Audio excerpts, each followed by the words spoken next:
Gai hauen inguruan ze iritzi duen galdetuko diogu berehala Lander Martinezi, Alduguko idazkari nagusi berria delako gure gaurko gonbidatua Nau Albaren lekuko hartu du primariotan 138ko babesa lortuta. Hautagaitza kritikoak 133 eta orain integrazio lana dagokie. Hori barne mailan instituzioetan eskerreko aliantza eskaini die EH Bildu eta PSeri.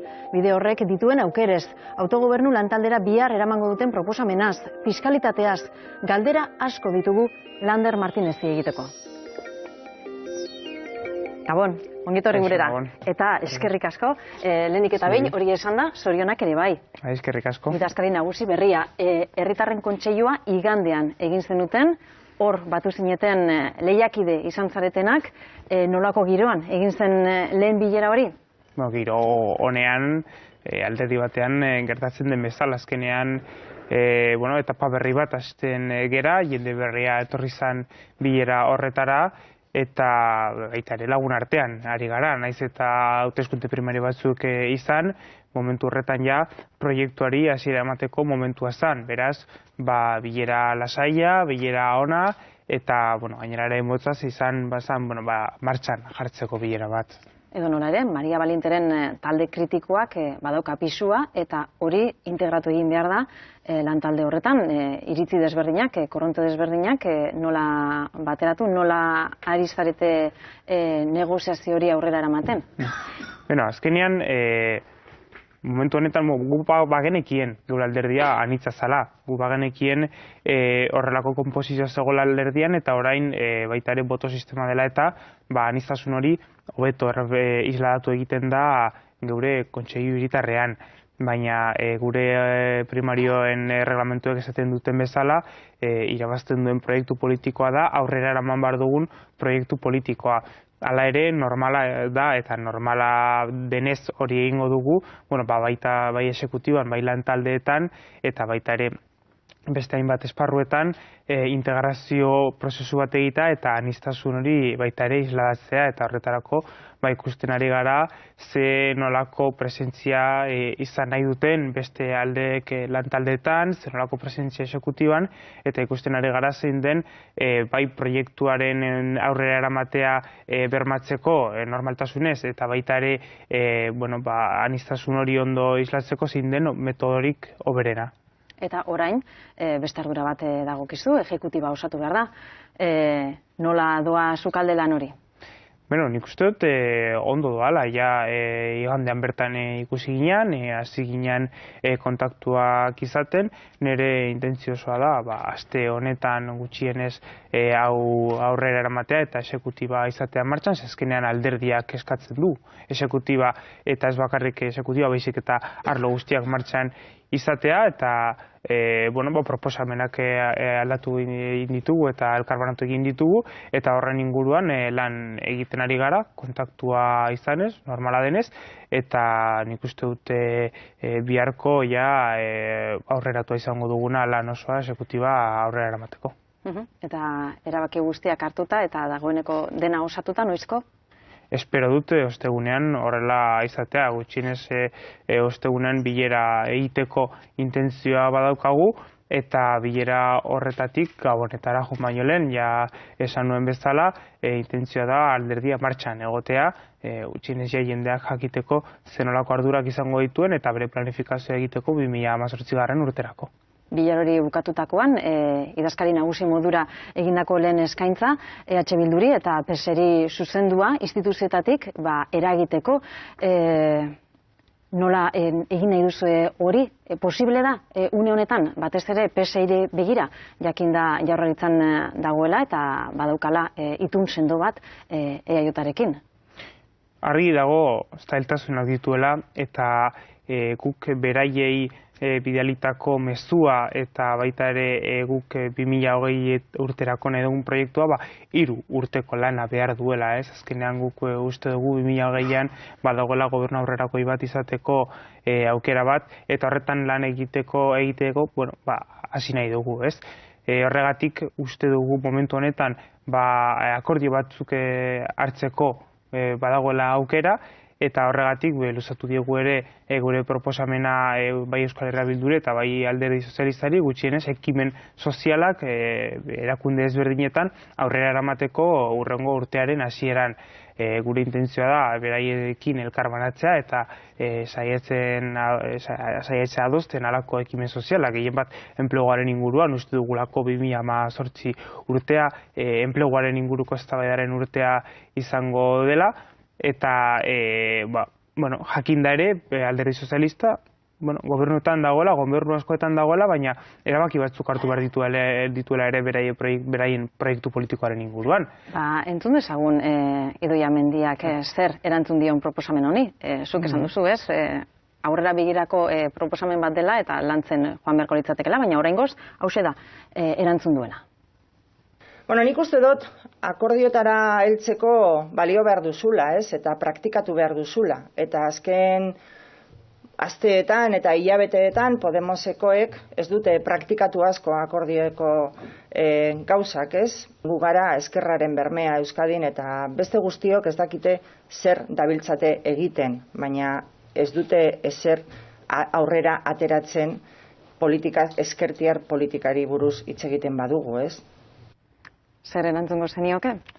Nik erantzungo nioke berak uste baduela guk akordioak ezin dugula egin, ez duela koherentzia handirik guk esan da akordioak izan nahi ditugula honen inguruan, eta baita ere jakinda ere otsailean egongo den fiskalitate plenoa, bai Euskal Herria Bildurekin eta Alderdi Sozialistaren baiezkoarekin atera dela aurrera.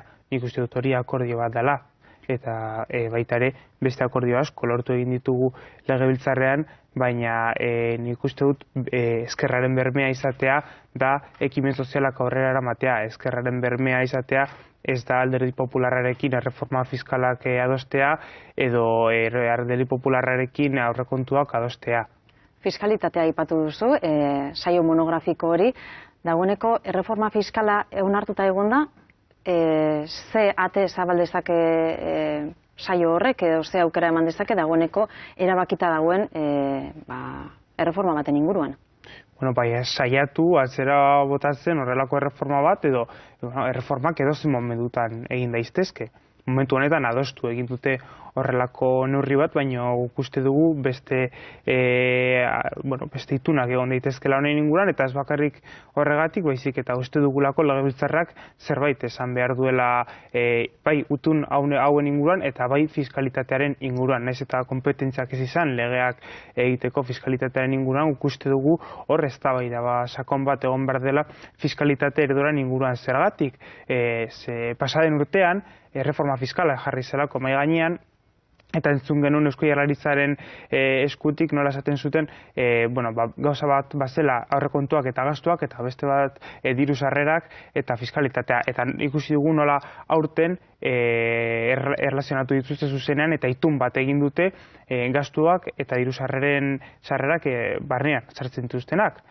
Logika badauka, baina ezin daiteke aurreko urtean gauza bat esan eta beste urtean ezberdina. Beraz, Eusko Legebiltzarrean dauden aurrekontuen asuntoak badute zer esan ere diru sarrerekin, orduan eztabaidatu dezagun Legebiltzarrean diru sarreren inguruan, fiskalitatearen inguruan eta gure gizarte ereduan. Azkenan fiskalitatea gizarte justu bat egiteko tresnarik hoberenetakoa da, eta baita ere autogobernuaren inguruko tresnarik hoberenetakoa da. Zertarako dugu guk fiskalitatearen inguruko kompetentzia ez bagera saiatzen jendearentzat bizi egoera hobeak jartzen, eta baizik eta ikusi dugun bezala Alderdi Popularrak aurrera eraman nahi dituen enpresen presentzako edo diru asko duten pertsonentzako egoera hobeak jartzen, ez? Akordiorako bidera egunik txarrena zen, PP?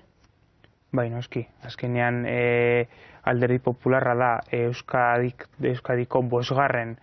Indarra, Alderdi Popularra da estatuko eskuina, Alderdi Popularra da momentu honetan aurrekontuak atera eraman dituena. Azkenean guk ikusi dugu nola aurkeztutako aurrekontuak Alderdi Popularrari begira zeuden eta Alderdi Popularrari zuzenduta zeuden.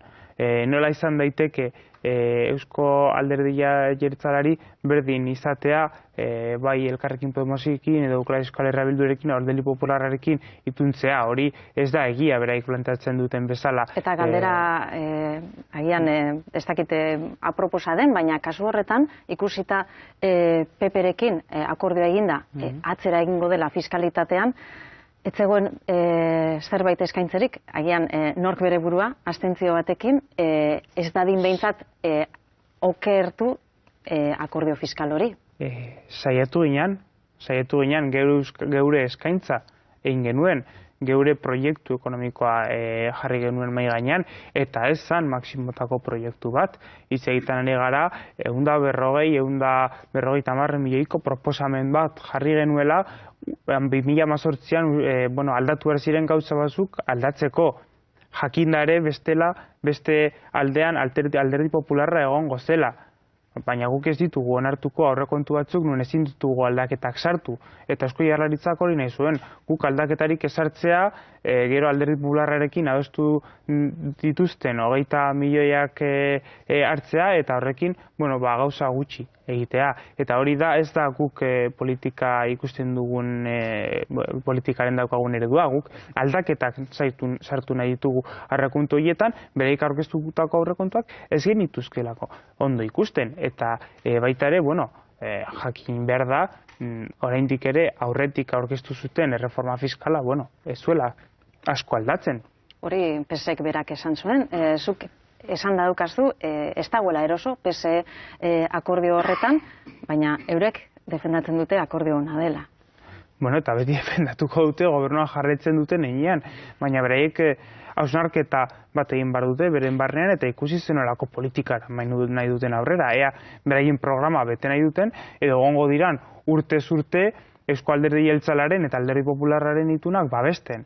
Nik uste dut beraien militantziarentzat, beraiei botoa eman dienentzat, hori ez dela tratu on bat eta hori beraien konfidentzari mespretxua egiten ari direla. Azkenean nik uste dut PSOeko militanteak eta botanteak ere ezkerreko politikak nahi dituztela, politika aurrerakoiak nahi dituztela, eta ikusten ari gara nola momentu honetan onda erreforma fiskal bat enpresa handien aldekoa, eta nola egon dira aurrekontu batzuk ez dituztenak ezer aldatzen, inbertsio txiki egiten dituztela bai enpleguan eta bai industrian, jarraitzen dutela erregiaren murrizketarekin, eta horrela nola egingo ditugu politika aurrerakoiak, guk ere ezin dugu edozein gauza itundu, ez?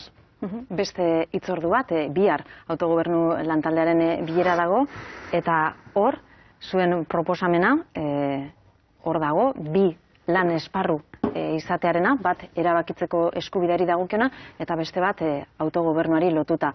Eta ez dakit zenolako erautzenak jaso dituzuen alderdi guztien aldetik. Alderdi bakoitza banaka agian aipatzea ez dakite luzei jotzea izango, baina norekin lortu duzue elkar ulertze handiena? Atera genuen momentutik proposamen honek babesa jaso zuen Alderdi Sozialistaren aldetik. Eta nik uste dut gainera hau bat dela erantzun bakarra momentu honetan autogobernu ponentzian dagoen blokeoari. Azkenean, eztabaida guztiak bermatu egiten ditu, bai estatutuarena, bai eskubide sozialena eta baita ere erabakitze eskubidearena, baina bi mahai jartzen, paraleloan lan egiten duten bi mahaiak jartzen, ez dira blokeatzen ez bata, ez bestea. Eta biek egingo dute aurrera? Espero dugu baietz, guk uste dugu hori dela erantzun bakarra orain dagoen blokeari edo bestela bihar jarraituko dugula blokeo berberan, eta hor Eusko Alderdi Jeltzaleak badu aurrera pausu bat emateko aukera. Ze beraien eskuetan dago hau onartzea edo berdin geratzea. Euskal Herria Bilduk esan du ja ez duela oso ondo ikusten proposamen hau, baina baita ere guk malgutasuna eskaintzen diogu beraiei, uste dugulako erabakitze eskubideren mailan ere edo bestean sartu daitezkela hainbat eztabaida beraiek nahi dutenaren inguruan. Bi maileko proposamen bat da, eztabaidak ez blokeatzeko, baina guk uste dugu ere hor malgutasuna egon daitekeela danok eroso sentitzeko. Guk itun zabalak nahi ditugu, guk adostasun zabala nahi dugu, eta hori da gure apustua, eta horregatik saiatzen gara danok eztabaidan jarraitzeko proposamen bat mahai gainean jartzen, baina guk ja geure proposamena gai baina jarri dugu geure partea egin dugu. orain geratzen da, adibidez Euzko Jeltzaleak jakitea zer egingo duen eta benetan nahi duen autogobernu ponentzi hau proiekturen bat aurrera eramatea legealdi honetan, ala ez, ala geratzea pasada legealdian pasatzen bezala, ez? Bide batez, Euskobarometroaren datuak jaso genituen joan den ostiralean, eta bertan ageri denez, erabakitzeko eskubidearen alde legoke herritarren 60% gutxi gora bera. Eta alderdika begiratuta, Elkarrekin Podemosen kasuan, edo Alduguren kasuan, boto emaileen iritzia aldatu eginda. Aurreko galdeketarekin alderatuta 10 puntu egin du bera eta 56%aren bueltan dago. Galdeketa eginda, 3tik 2 eseskoa bozkatuko lukete galdeketa horretan. Badakit, baiezkoa ala eseskoa hori ez duzuela esango, zer egin behar duen bakoitzak, baina ikusita atzeraka egin duela, hori zerekin lotzen duzue? Kataluniarekin, hemen dagoen giroarekin, edo zenolako arrazoneamendua aurkitzen diozue horri? Nik uste dut hor bi faktore daudela. Egia da, inkesta hau Kataluniaren influentzia osoa baduela. Eta argi dago, Katalunian gertatutakoa desafekzio bat sortu egin duela gehien bat, demokrazian sinesten duten pertsonen artean eta horrelako galdeketak aurrera eraman nahi duten pertsonen artean. Egia da ere, nik uste dut momentu honetan, ez bakarrik galdera honetan, bai ezik eta inkesta osoan ikusten da gai honekiko interesa jaitsi egin dela Euskadin eta argi dagoela langabezia edo lanaren egoeraren kalitatea dela Euskaldunei gehien kezkatzen dizkien arazoak. Eta hori aldatzeko asmoa daukazue, ala bere horretan ustekotan? Nik uste dut geure proposamen politikoak berdinak jarraitzen izango dute eta gainera ondo isladatzen dutela geuri botoa ematen diguten pertsonen pentsamendua. Gu erabakitze eskubidearen alde gaude, guk uste dugu estatua reformatu behar dela estatu federal edo konfederal baten inguruan, baina baita ere argi esan dugu ez dugula independentziaren aldeko proiektu bat, eta nik uste zuk esandako datuak ikusita argi ikusten dela geure botanteak hori ere pentsatu egiten dutela gehien bat. Bide batez, inkesta horrek datu asko zeuzkan eta horietako bat alderdien balorazioa zen eta zuen hautesleek ez dizuete oso nota ona jarri eta jaitsira horretan zarete kolperik handiena jaso duen alderdia. Lehen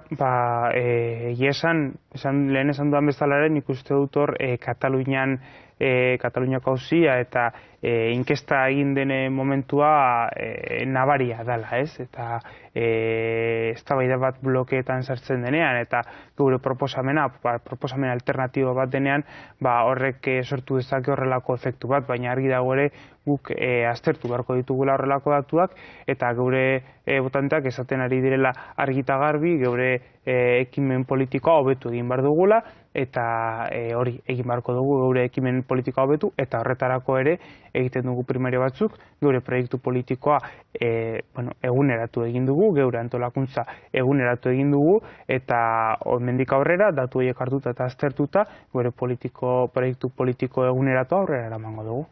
Lehen, eredu konfederala aipatu duzu, aukera modura.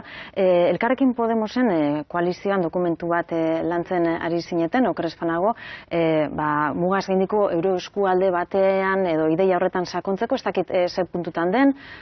Guk aurkeztu genuenean hor agertzen da, autogobernu ponentzian sartu egin dugun dokumentuan, lurraldetasunari buruz hitz egiten genuenean, hainbat apreziazio egiten genituen, ez?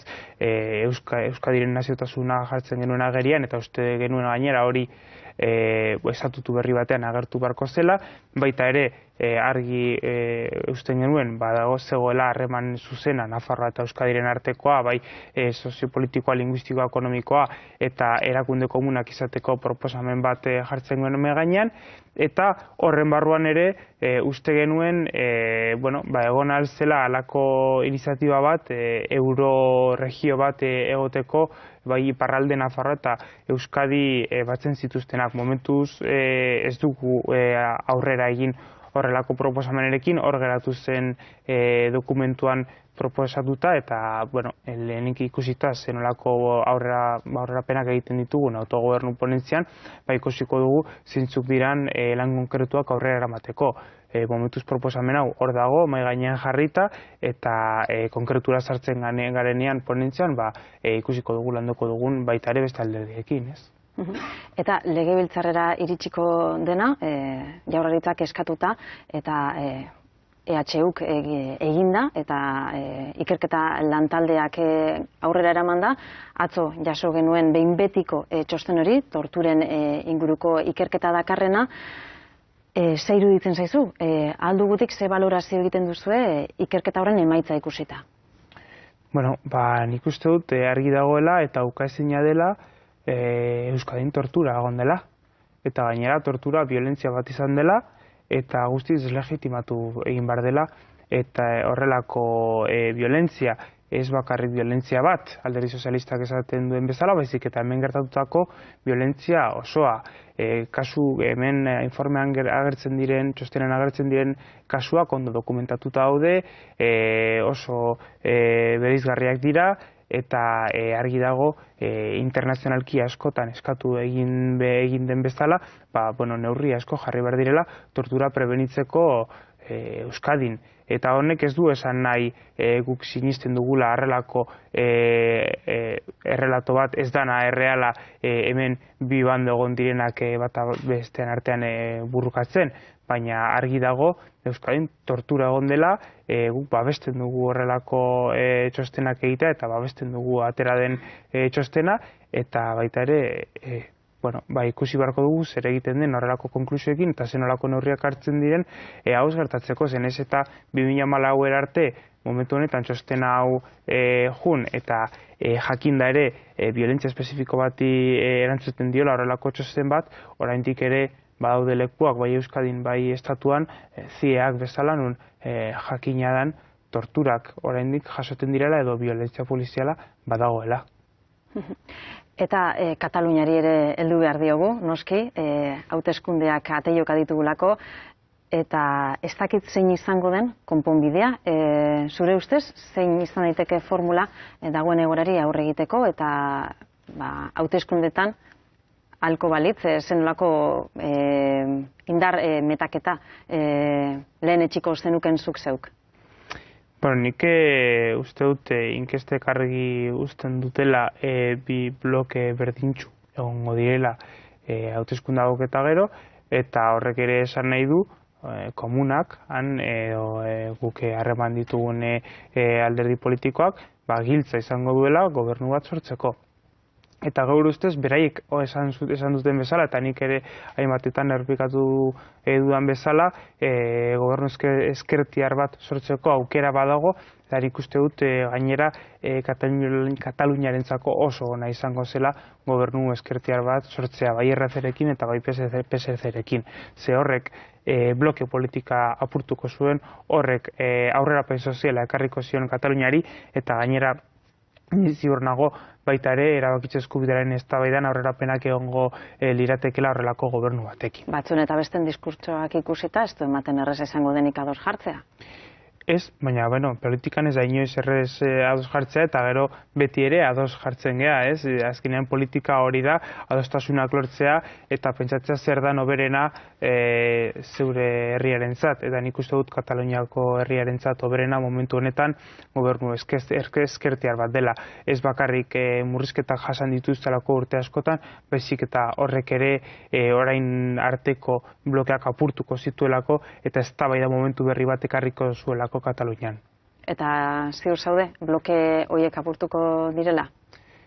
Ziur ez, baina hori gehiago esango dizute komunak nik baino hobeto, nik ere desioak ditut honen inguruan, nik irakurketa politiko bat egiten dut eta badakit zaila dela horrelako akordioak izatea, baina txarragoa izango zen Katalunian berriro hauteskundeak egotea, edo txarragoa izango zen 150-ak 150-aren gaineko politika egin, nik nahiago dut 160-aren edo 160-aren akordio bat izatea, eta esan duan bezala eztabaida aro berri bat irekitzea Katalunian eta baita ere transformazio sozial aro berri bat irekitzea Katalunian. 155. Ezarrita ere. 155. Artikulua suposatzen da hauteskundak eta gero bukatu egiten direla.